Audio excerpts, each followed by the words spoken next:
துரியோதனிடத்தில் போக வேண்டாம். ஏன் சாமி? பெண்ணே,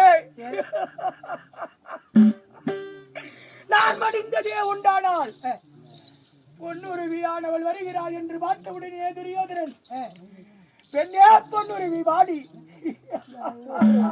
நீங்கள் சொல்வதை பாற்ற துரியோதனன் அழைப்பான். போர் செய்து நான் மாண்டா வாரும் பெண்ணே பொண்ணு என்று கூசாமை கையை பிடிப்பார். அவன் இடத்தில் போக வேண்டாம் என்று சொல்லுகின்றார். அண்ணன் மனைவி என்று வாராமல் பாஞ்சாலி 60ஆம் அடிமையில் நிறுத்தி வாழாத துயில் உரைத்தானே அவடும் பாதகன் துரியோதனன்.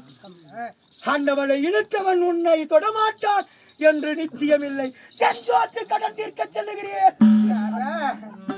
ஐவருடன்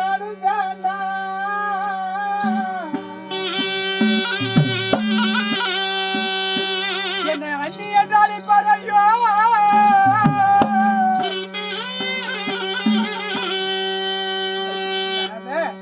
எப்படி துரியனிடத்தில் வேண்டாம் என்று சொல்லுகின்றார்.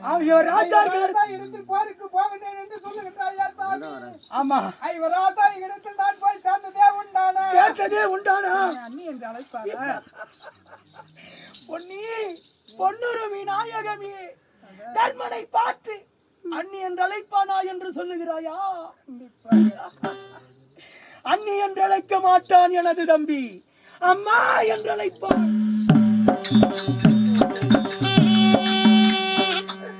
சொல்வதை பார்த்தால் நானே அண்ணி என்று தான் அழைத்து இந்த 5 தேசத்தை தன்னுடைய மகனாக பற்ற புஷ்பக்கு அதுக்கு பட்டங்கள் சூட்டி வைப்பான். என் தம்பியாகப்பட்ட தர்மன் அண்ணி என்று அழைக்க மாட்டான், அம்மா வாரும் என்று சொல்லுவான். பட்டங்கள் இருக்கட்டும் பெண்ணே, பதவிகள் இருக்கட்டும், எது இருந்துட்டாலும் அம்மா என்று அழைப்பான் எனது தம்பி ஆகிய தர்மன். இடத்தில் அஸ்தீவராபுரம் பார்க்க வேண்டாம். அதனால